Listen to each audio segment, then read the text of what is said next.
Oke, bismillah ya. Caranya gimana? Membentuk diri kita jadi pecinta. Membentuk diri kita dengan hati. Kata beliau begini, ini ada syairnya menarik. Suatu ketika seorang wanita muda menanyaiku, bagaimana rasanya menjadi laki-laki? Dan aku menjawab, kekasihku, aku ndak tahu. Lalu dia berkata, bukankah kamu laki-laki? Dan kali ini aku menjawab, kulihat jenis kelamin hanya sebagai hewan yang cantik, yang dibawa manusia berjalan-jalan dengan tali kekang di tangan, dan mungkin mengikuti perlombaan untuk memenangkan hadiah-hadiah yang mengherankan. Ini syair satu bait ini maksudnya, jenis kelamin tidak penting. Laki-laki dan perempuan itu tidak penting dibahas. Bagaimana laki-laki, bagaimana perempuan. Kata Syekh Hafid, kekasihku, pertanyaan yang lebih bagus bagi Hafid semestinya, bagaimana rasanya berbentuk hati. Bagaimana rasanya berbentuk hati itu, gimana rasanya menjadi seorang pecinta. Kalau kita jadi seorang pecinta, itu tidak laki-laki, tidak perempuan. Semuanya sama. Nah, kata Syekh Hafid, kalau kamu tanya gimana rasanya berbentuk hati, ya akan aku jawab, karena yang aku ketahui hanya cinta, dan kudapati hatiku tanpa batas dan ada di mana-mana. Jadi kalau aku terbentuk jadi seorang pecinta, aku ini luas sekaligus dalam. Ada di mana-mana. Karena segala sesuatu, apapun itu patut dicintai. Ini mirip konsep-konsep sebelumnya, baik di Osho maupun di Anthony de Mello. Jadi yang lebih penting itu mengubah kita jadi seorang pecinta. Bukan masalah siapa yang akan kita cintai. Selama ini kan kita sibuk, saya harus jatuh cinta pada siapa. Siapa sih yang enak mau saya taksir, yang sini ngelirik sana, yang sana ngelirik sini. Bukan itu yang penting. Tapi ubahlah dirimu jadi sosok yang dicintai. Jadikan dirimu manusia berbentuk hati. Itu istilah dari beliau. Gimana rasanya jadi manusia berbentuk hati? Kamu ada di mana-mana. Kalau kamu berbentuk hati, ya kamu bisa menerima apapun yang ada di sekelilingmu. Makanya beliau kemudian punya syair yang menarik. Ini cara kita mencintai apapun di sekeliling kita tadi. Kata beliau, jalan-jalanlah jika tidak terlalu gelap. Ini menarik ya, kata-kata jika tidak terlalu gelap itu berarti jika sekeliling diri kita tidak terlalu rusak, tidak terlalu kacau, tidak terlalu sibuk dengan dunia. Itu maksudnya jika tidak terlalu gelap. Kalau kamu ada waktu, kalau kamu bisa menarik diri sebentar dari keramaian dunia, jalan-jalanlah. Kalau bahasamu hari ini mungkin healing lah. Cuma jalan-jalan dari sosok yang berbentuk hati tadi ya. Caranya bagaimana? Hirup udara segar, cobalah tersenyum. Katakan sesuatu yang bijaksana pada orang asing yang memilih pemandangan damai. Jika dia lewat, selalu latihlah pemahaman kalbumu. Jadi, lihat segala sesuatu di sekelilingmu. Apa dan siapa, kamu lihatlah. Latihlah pemahaman kalbumu, jangan hanya pakai pikiranmu, pakai hatimu. Ambil nafas dalam-dalam dan tersenyumlah. Nah, coba ya, nanti besok pagi boleh lah, bangun pagi gitu ya, keluar, ambil nafas dalam-dalam, siapa saja lewat, tegaskan dalam hatimu, aku mencintaimu, mencintai kalian semua, mencintai apa saja. Itu latihannya begitu. Kata Syekh Hafid, engkau pun bisa melakukan sesuatu yang nyata sepanjang jalan ini. Rengkuhlah pasangan atau kekasihmu seperti pertama kali engkau bertemu dengannya. Kalau punya pasangan ya. Biarkan kelembutan mengalir dari kedua matamu seperti matahari menyiramkan cahaya hangat kepada bumi. Bermainlah dengan anak-anak, berkenalanlah dengan seorang teman, nyanyikan beberapa lagu kasar untuk hewan peliharaanmu bahkan tumbuh-tumbuhan. Mengapa tidak engkau biarkan mereka mabuk dan liar? Apa saja sapalah. Kamu punya kucing, ya sapalah.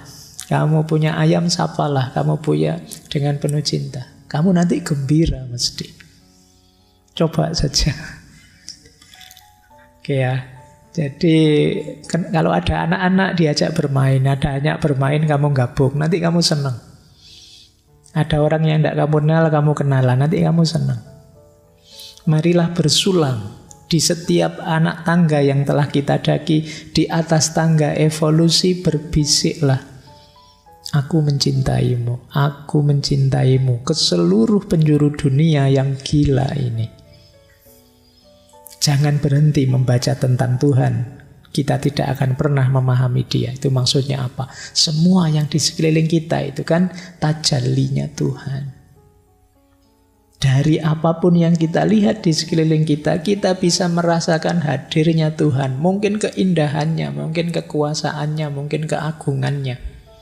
Terus lakukan itu. Semakin kalian mencintai, semakin kalian akan merasakan hadirnya Tuhan.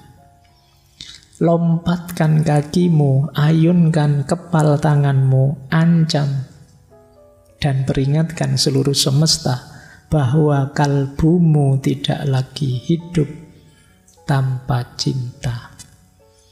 Nah, inilah profil seorang pecinta. Berjalanlah jika tidak terlalu gelap. Kalau terlalu gelap, Pak, terangilah dulu. Antara lain tadi, tarik diri sebentar, berhenti sebentar. Inilah caranya jadi jiwa yang mencintai. Kalau tidak begitu gimana? Kata beliau, tanpa cinta, aku tahu caramu bersikap. Aku tahu caramu bersikap ketika engkau belum cukup meneguk cinta. Wajahmu mengeras, otot-otot manismu mengejang. Anak-anak kecil waspada pada tatapan aneh yang muncul dari kedua matamu, yang bahkan mulai meresahkan cermin dan hidungmu.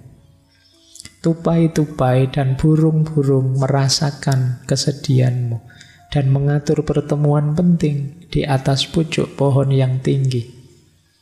Mereka memutuskan melalui isyarat rahasia untuk melantunkan lagu menolong pikiran dan jiwamu.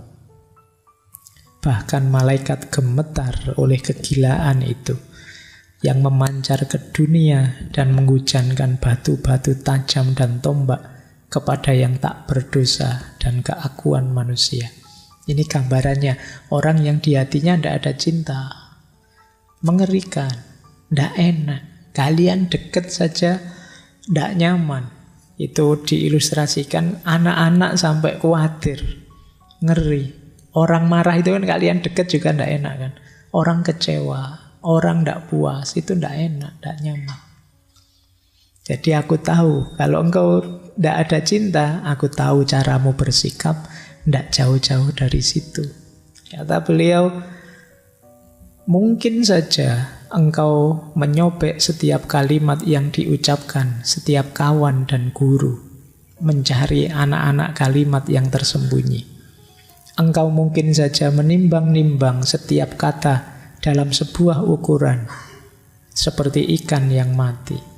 Mungkin saja engkau mengeluarkan penggaris untuk mengukur setiap sudut dalam kegelapanmu, dimensi-dimensi indah sebuah kalbu yang dulu pernah kamu percaya. Aku tahu caramu bersikap ketika engkau belum meneguk minuman dari tangan cinta. Orang yang tidak ada cinta itu tidak mudah percaya, mudah curiga. Ada apa-apa dia tidak percaya dulu. Saya harus ngerti dulu sampai detail. Tidak bisa menikmati hidupnya. Mengalami apa saja, gayanya dianalisis sampai mendalam. Terus tidak bisa dinikmati. Disuguhi minum misalnya. Minuman ini terbuat dari, itu dipikir sampai dalam detail. Ada orang ngomong, di balik kata-katamu mesti ada kepentingan. Di balik kepentinganmu mesti ini, terus kamu jadi tidak nikmat. Jadi itu orang yang di hatinya tidak ada rasa cinta. Kata Syekh Hafid. Itu loh makanya yuk kita menciptakan diri kita berbentuk cinta. Baik, saya lanjutkan ya. Ini agak cepat lah biar kamu curhatnya dapat waktu panjang. Puncaknya nanti di sini. Cinta pada Allah, cinta pada Tuhan. Menarik kalimatnya ya. Cinta pada Tuhan itu gimana sih? Aku bahagia meskipun belum punya penjelasan. Aku penuh dengan cahaya, bahkan sebelum langit bisa menyapa matahari atau bulan. Teman-temanku yang tersayang, kita telah jatuh cinta pada Tuhan untuk waktu yang sangat lama. Jadi sebenarnya kita sejak dulu itu sudah sangat mencintai Tuhan, mencintai Allah, tapi sekarang kita lupa. Kondisi fitrah kita itu kondisi yang cinta dengan Allah. Sekarang kita lupa. Tidak bisa dijelaskan memang kalau kita sudah cinta pada Allah, kita akan bahagia. Meskipun kita tidak bisa menjelaskan. Nah, ini dasarnya cinta ilahiyah itu. Makanya beliau melanjutkan, hanya zat sempurna yang selalu menertawakan kata dua yang bisa membuatmu mengenal cinta. Menarik ya, penyair itu bisa saja bikin kalimat zat sempurna yang selalu menertawakan kata dua. Karena dua itu tidak ada, yang ada hanya satu. Yang sejati kan hanya Allah saja. Kita ini hanya pinjaman keberadaan kita. Kita mungkin ada, dulu tidak ada, sekarang ada, besok tidak ada lagi. Satu-satunya yang sejati ada itu hanya Allah. Makanya Allah adalah zat sempurna yang selalu menertawakan kata dua. Seolah-olah kamu merasa ada, padahal tidak. Makanya tidak pantas kamu sombong, tidak pantas kamu merasa bisa, merasa besar, merasa hebat. Karena kamu tidak ada. Yang besar, yang bisa, yang hebat, yang benar ya hanya Allah. Makanya Allah lah yang bisa mengajarkan kita sejatinya tentang cinta. Sayangnya kita lebih sering menjauh dari Allah dalam hidup kita. Saya lanjutkan cara mencintai Allah ya. Aku seorang darwis, pengembara. Anugerahi aku kasih-Mu, wahai Tuhanku. Aku tak tahu apalagi yang aku harapkan selain pintu-Mu ini. Engkaulah tujuan dan tempat hasratku. Cemasku semakin bertambah manakala puisiku begitu tawar, tak menghasilkan apapun. Kata terima kasih pun tak aku dengar. Jadi kata beliau, siapa lagi yang aku harapkan kalau bukan Allah? Siapa lagi yang pantas aku cintai kalau bukan Engkau ya Allah? Mengandalkan manusia pasti akan selalu kecewa. Bahkan kata terima kasih pun tidak aku dengar. Jadi ini arah cinta kita sejatinya hanya Allah saja. Baik, saya lanjutkan ya. Ini tambah lama tambah dalam. Sekalian dengarkan saja. Kamu nikmati saja Ada yang terasa ndak dalam dirimu? Kalau belum, saatnya tadi ya, berhenti sebentar, diam sebentar. Kata beliau, aku hidup untukmu dan hatiku mabuk cinta. Cinta padamu memasuki diriku sejak lahir dari susu ibuku. Cinta adalah rasa sakit sekaligus obatnya. Ironi ini melebihi apa yang dapat kuterima. Semakin besar usahaku, semakin buruk rasa sakitnya. Jadi beliau ini sedang mengalami ekstase cinta yang sangat pada Allah, dan beliau merasa benih-benih cinta itu lahir sejak menghisap susu ibu. Itu momen cinta, momen kasih sayang, anugerah Allah yang luar biasa dengan kehadiran dan kehidupan kita di muka bumi ditandai dengan kita menyusu pada ibu. Saat kita menyusu itu sebenarnya kan kita sedang menghisap cinta. Cinta Tuhan pada kita, cinta ibu pada kita. Cinta itu kadang memang sakit, tapi obatnya juga cinta. Semakin kita berupaya, kadang-kadang semakin sakit dalam cinta itu. Tapi semakin kita lega, semakin kita puas. Jadi sakit dan obatnya jadi satu. Di sini, di Siros, kata beliau, setiap malam tangisan cintaku yang sakit adalah yang pertama yang akan kamu dengar. Jika engkau tuangkan air mataku ke sungai, semua lahan pertanian di Irak akan tersapu oleh banjir. Tadi malam aku bersumpah, aku melihat wajah sang kekasih saat angin bertiup, awan terangkat dan disinari bulan. Wahai Hafid, hati-hatilah.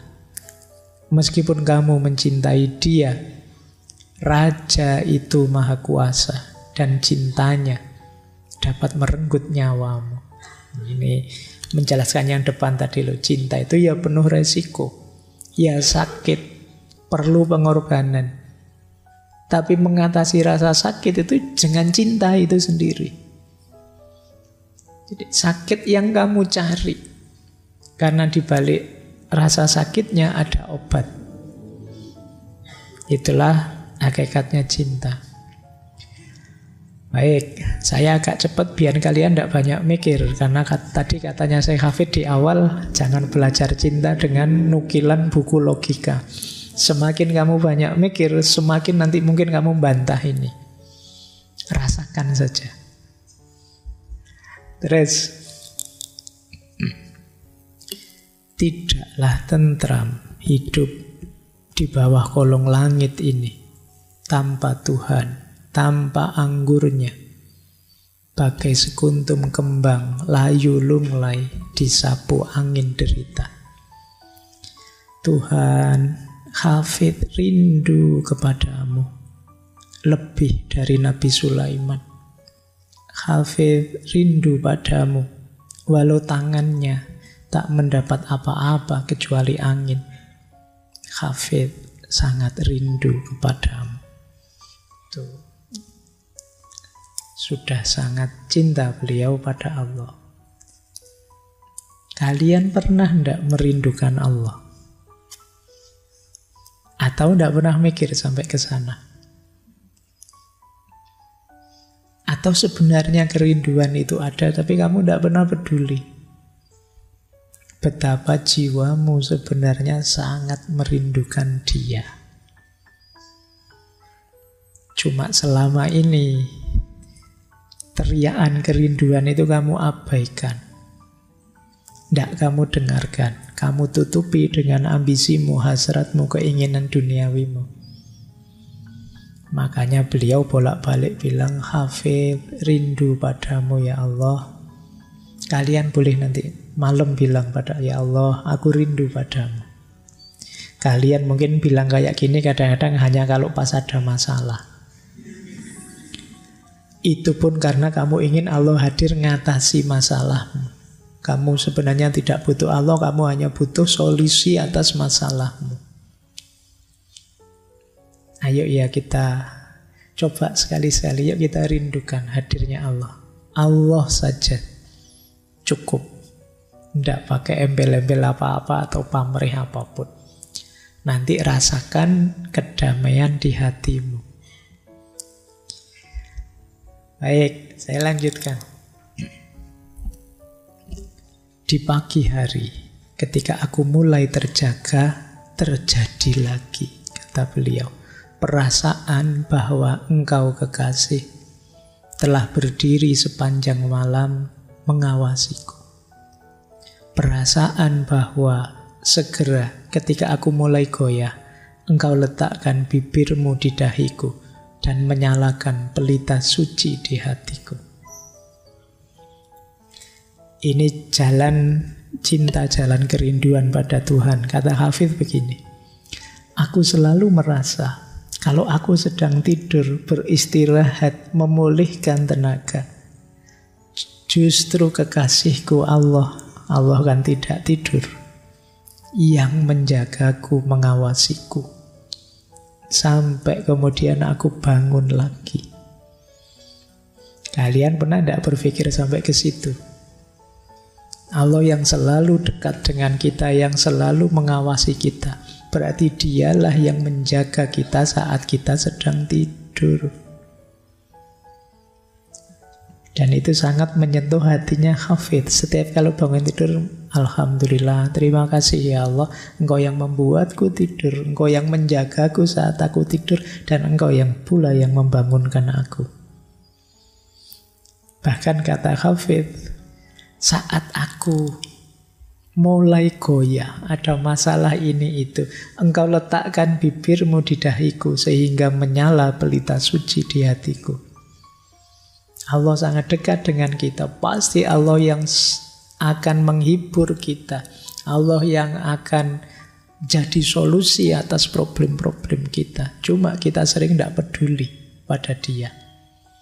Kita merasa hebat bisa menyelesaikan masalah, kita lupa yang membuka jalan, menyadarkan kita akan solusi-solusi itu siapa lagi kalau bukan Allah. Allah lah, kalau bahasa syairnya, yang mencium dahi kita sehingga hati kita menyala hidup lagi setelah semula buram, hampir mati. Nah, itu manifestasi cinta. Kesadaran bahwa Allah sangat mencintai kita, pasti Dia selalu mengawasi dan dekat dengan kita.